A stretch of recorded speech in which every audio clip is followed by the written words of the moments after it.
Cogic, Church of God in Christ, Bishop Sheard was in town, in my hometown this past weekend. I think they got in, Wednesday, Thursday, Friday, Saturday, Sunday.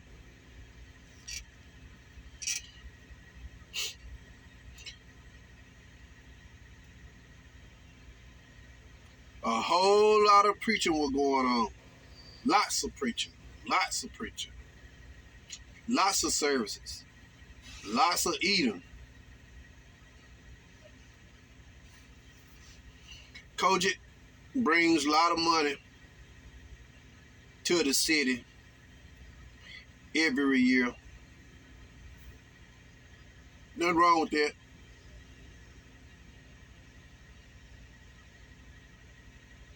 But I have a question. Do cogic really stands on the foundation that Jesus Christ built for the church, for his church?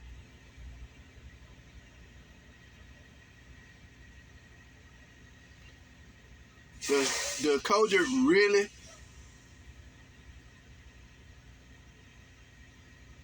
believe the apostles' doctrine? It's hot news right now about Carlton Pearson and his doctrine of inclusion.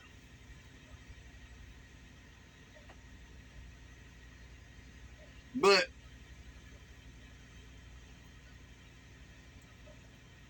he's not the only one in error.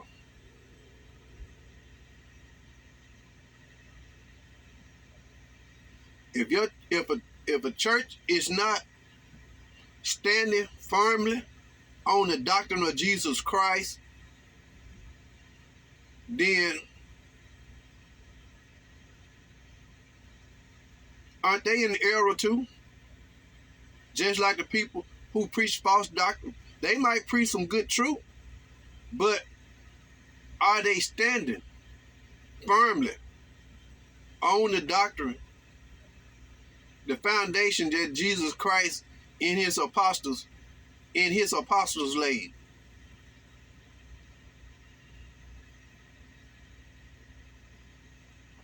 That's something I would like to know.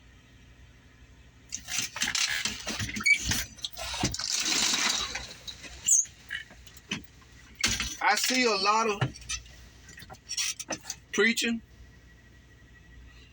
a lot of churching going on, people shouting all over the place.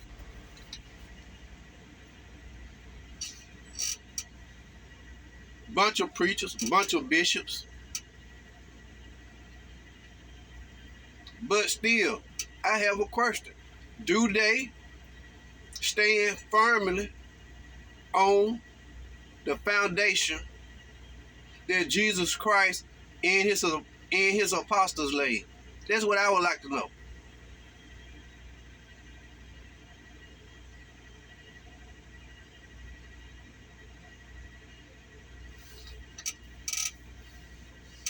Sometimes things can look like it's right,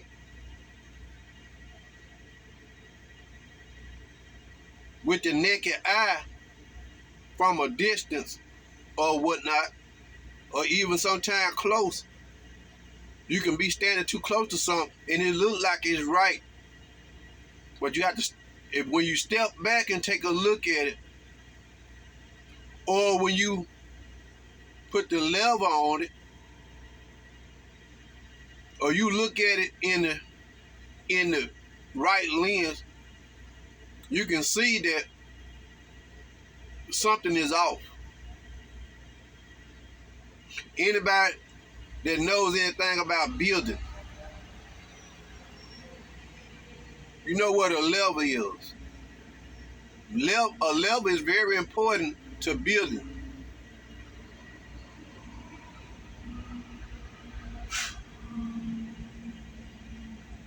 when building, you have gadgets and tools that'll let you know if you're going right, if you're going straight, slanted or not.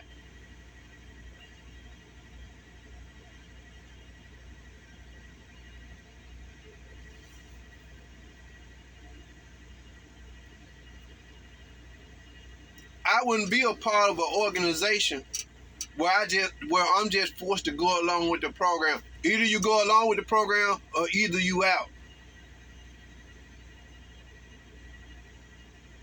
You really put in a bind where you can't question anything because you will be labeled and seen as a troublemaker or a divisionist.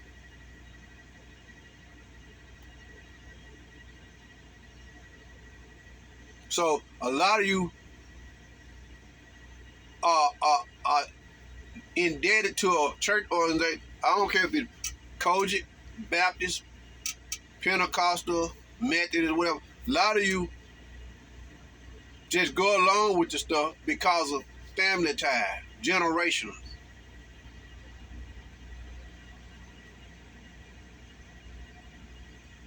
But it's time to change the way we see stuff. It's time to stop just going along with the program. Many of you are part of these organizations and you see they going downhill, have went downhill. Instead of abandoning ship and getting away from them, you just stick with them. You stay with them.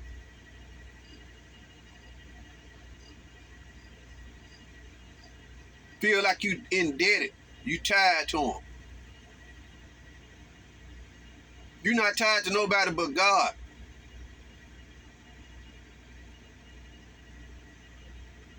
Y'all need to ask these questions. And a lot of you already know that your church, cogic, is not operating, standing on the foundation that Jesus Christ laid. If they were,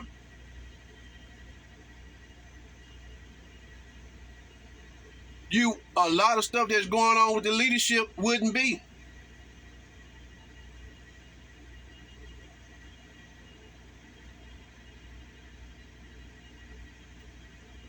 A lot of stuff that's going on in cogic wouldn't be. Even when you think about cogic itself, any denomination, any organized denomination in the church is not biblical.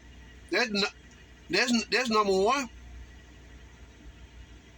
Nothing wrong with coming together and praising God if you want to have a weekend, but we cogic. We're gonna have a convocation. We Baptist, we're gonna have a convocation. We Free Will Baptist, we Pentecost, we're gonna have a convocation. That's all unbiblical. Then every organization have their laws and bylaws. We have attorneys, we have laws, we have stuff copyrighted, we have this. All that came out the Bible. Y'all using the Bible to establish a false religion, a false church.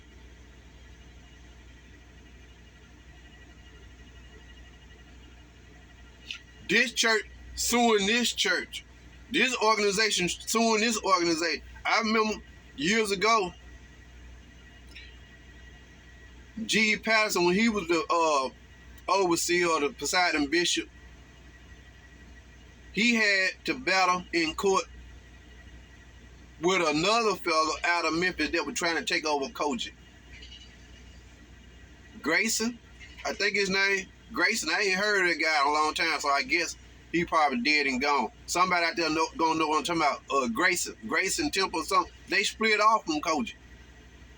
He wanted to take over cogic. Him and Patterson were fighting. Stayed in court for about 5 years fighting that stuff. Then finally, I think the courts ruled in G. Patterson's favor. So that guy left cogic and started his own branch of cogic. Now, I don't know how far he got. Like I said, I don't even know if the guy's still living. But even with that, I think the 6th chapter of First Corinthians, Paul said, dare any of you go to an unjust court, take your brothers to court and sue them over situation, over stuff like the Bible forbids us to even, the church, from even having anything to do with the world court system. But yet, these churches have tons and tons of lawyers, lawsuits, suing one another. Unbiblical. Unbiblical. Y'all supposed to be able to come together and settle your differences without getting involved with the system. And all this stuff, the cogic have, bylaws and all this stuff, that stuff is unbiblical. All these church organizations, Baptists, all them laws they got, church laws and bylaws and all these books they got, that stuff is unbiblical. It's unbiblical.